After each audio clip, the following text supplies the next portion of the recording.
darling. I'm just, let me just have a little, get something off my chest as I'm thinking about all this, and then we'll talk properly. But I'm sat here, what way to enter 2025, but I'm entering my third month of solitary confinement within Woodhill Prison.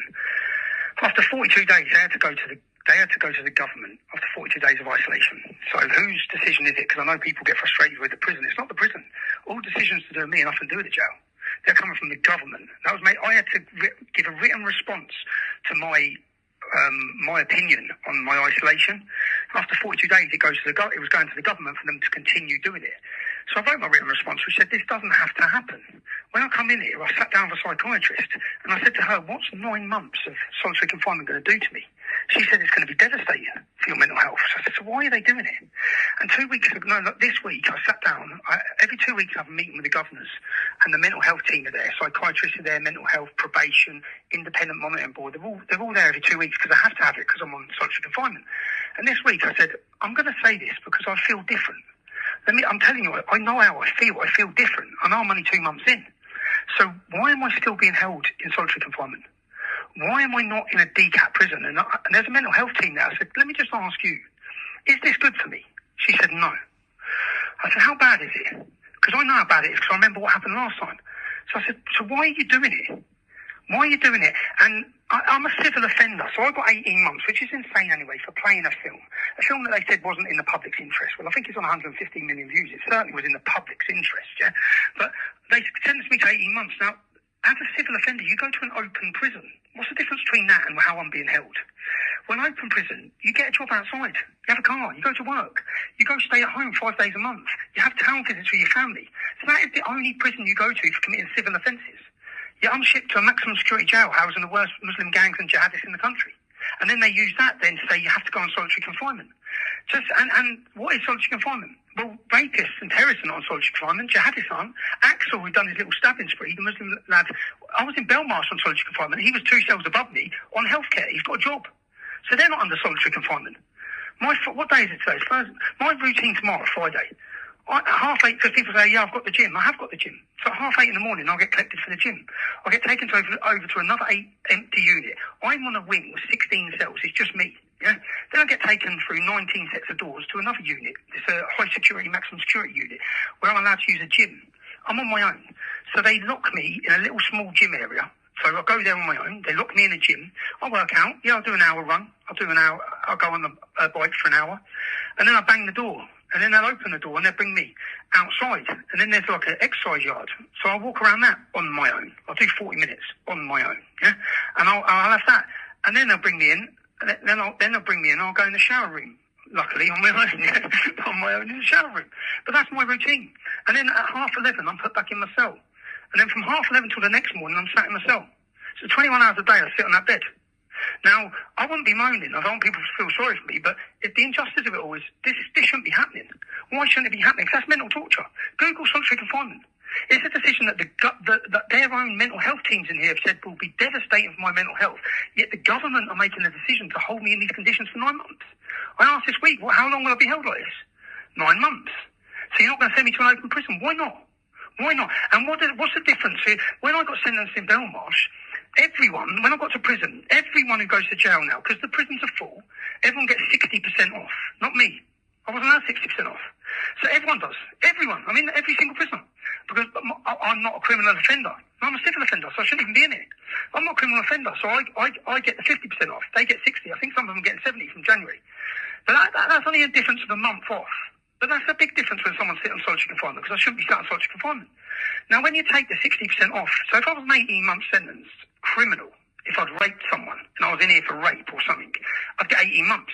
Then I get 60% off, so that's 7.5, nearly 8 months. Then you do half of that on tag. I'd be out after 3.5. I'd get 18 months. Then I get 60% off, so that's 7.5, nearly 8 months. Then you do half of that on tag. I'd be out after 3.5, 4 months. But I have to serve 9 months of solitary confinement. And that's what I'm just pointing out, because I don't know, because I want you to feel sorry for me. I'm just pointing out the hypocrisy of it all. It's 2025, and what amounts to mental torture is being inflicted on a journalist because he made a film. They don't have to do this. I should be in an open prison. And if they're saying, if their excuse is they brought me here and they put me in isolation, I haven't asked them to isolate me. So they put me in isolation because their excuse is I'll get hurt in the prison system. Well, if that was the case, they should still give me the same rights as a DCAT prisoner. If a DCAT prisoner is only meant to be staying in prison at night and he's meant to go to work, that's what I should be doing. Least of all for making a film. Like the judge is given the power to give 2 years prison sentence for contempt of court without a jury. I've never had a jury, ever.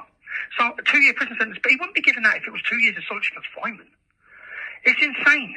And as that continues, not just that, I now have the Attorney General has now invoiced me. They sentenced me to 18 months, put me on solitary confinement, and now they've charged me £81,000 that they want me to pay by the 7th of January. Well, guess what? I face another contempt of court case. So we're talking about terrorism. This is financial terrorism. The weaponisation of a judiciary to destroy dissident voices. That's exactly what it is. If this was happening in North Korea, China or Russia, every politician in our country would be screaming about this. But not a word. Not one single politician has mentioned this.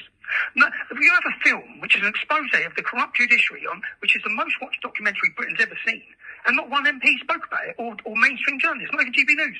None of them have spoke about it. It's insane. They'd all be screaming about it if they're pointing the fingers at other countries.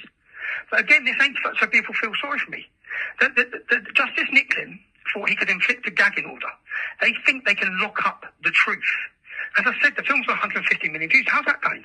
Now they've given a gagging order to journalists who come and visit me. Anyone who visits me has to now sign a gagging order that they won't speak about how I am. Why is that?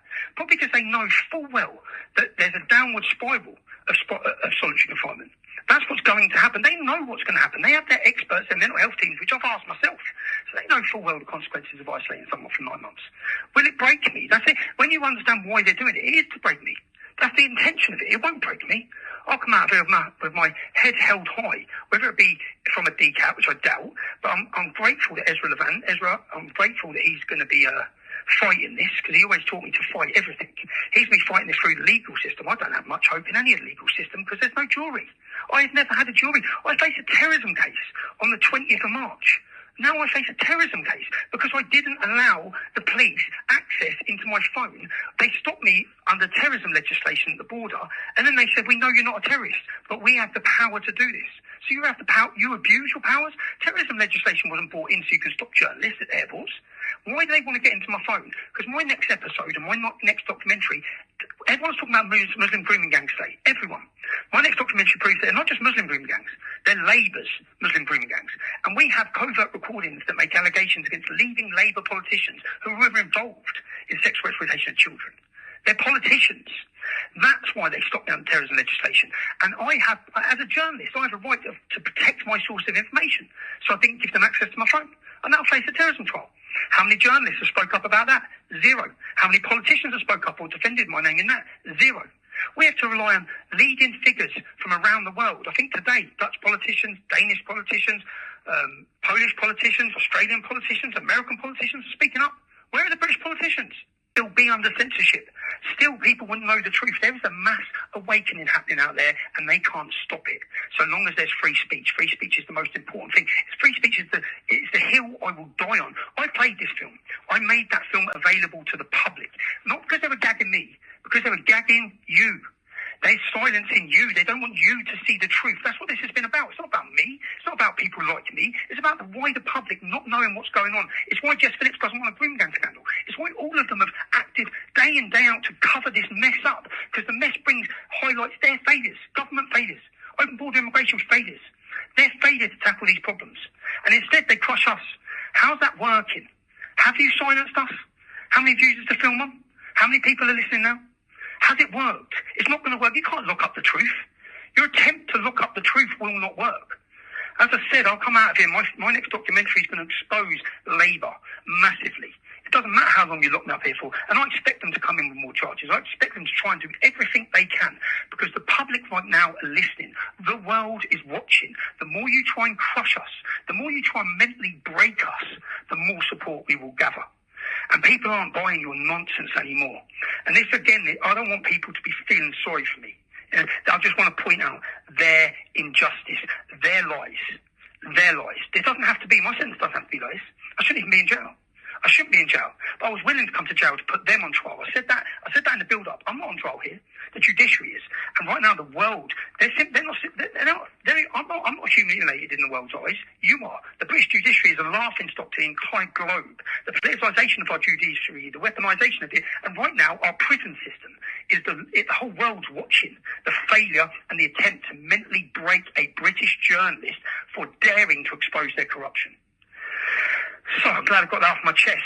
Everyone, I don't want you to feel sorry for me. I want you to think of Peter Lynch. Rest in peace, Peter Lynch. Rest in peace, free every political prisoner. I hope that Donald Trump as soon as he's brought in, frees the January 6th prisoners, because I can only think of the solitary confinement conditions that they're facing, that their families are facing. I know what my family have faced. I know over the years what they're faced due to the slander and the lies by the media, by the fake prostitutes of the media.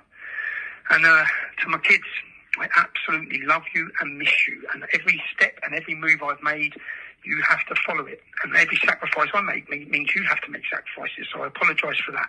But I hope I've taught you a very special, important lessons in life. To stand up for what you believe in. Never cower, never bend, and don't be a coward.